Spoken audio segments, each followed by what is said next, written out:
quartet members plan to visit Jerusalem and Ramallah on Monday in an effort to restart peace talks. A variety of conciliatory formulas have been explored by some of its members, the United States, the UN, the EU, and Russia, which includes Palestinian recognition of Israel as the homeland for the Jewish people in exchange for a settlement freeze. An alternative formula asks the Palestinians to drop their demand for a settlement freeze in exchange for acceptable language on the borders of a two-state solution. But to date, there has been no movement towards talks. The Palestinians have stood firm on their request that Israel must freeze settlement activity in the West Bank settlements and stop Jewish building in East Jerusalem neighborhoods. Israel has refused to heed to this request and has called on the Palestinians to resume talks without preconditions.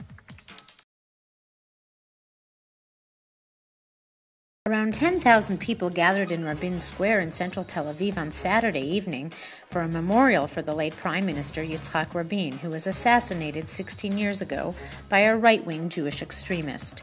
The rally was postponed by a week because of bad weather conditions last weekend.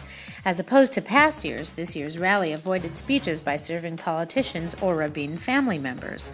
The list of speakers included former Education Minister Yossi Sarid, Rabbi Menachem Frauman, and Peace Now activist Chagit Ofran, whose home was spray-painted earlier this week with death threats.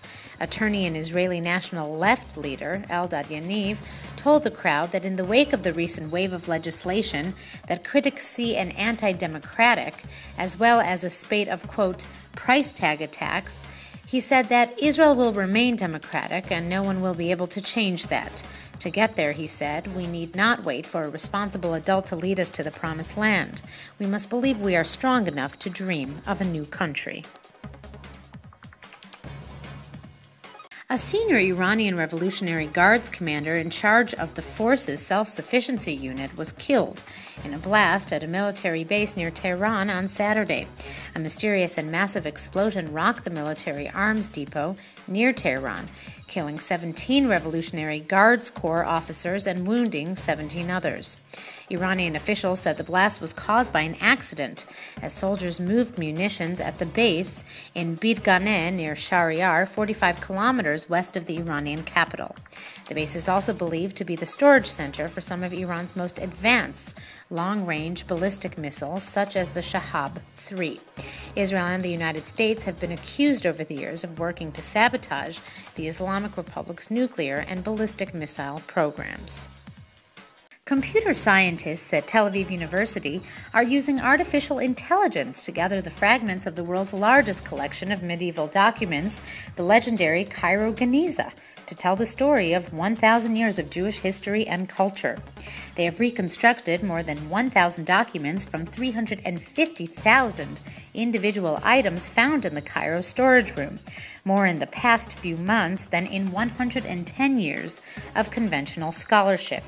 Several scholars believe that in some ways the contents of the Cairo Geniza are more important than the Dead Sea Scrolls. While the Dead Sea Scrolls were the religious literature of a small sect that lived in the desert for a few years, the Cairo Geniza told the story of the day-to-day details of a millennium of Jewish life, from the mundane to the magnificent. What the Tel Aviv researchers are doing will revolutionize that search. While some of the archive includes complete letters, manuscripts, and documents, much of it consists of fragments, some containing only a few words or pages out of context. The fragments will be spread out through 70 different libraries and museums around the world. One page of a letter could be in Oslo and another in Philadelphia. According to a list of provisional results released on Friday, the Dead Sea was not among the winners in the new 7 Wonders of Nature contest, despite a high-profile campaign by the Israeli government. Among the winners were the Amazon of South America, Halong Bay of Vietnam, Iguazu Falls of Argentina and Brazil, Jeju Island of South Korea, Komodo of Indonesia, Puerto Princesa Underground River of the Philippines, and Table Mountain in South Africa.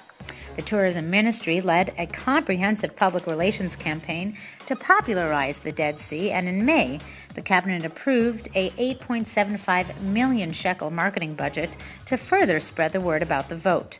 In mid-October, Mezesnikov launched a countdown clock to the contest's end on the top of the Tel Aviv Crown Plaza City Center.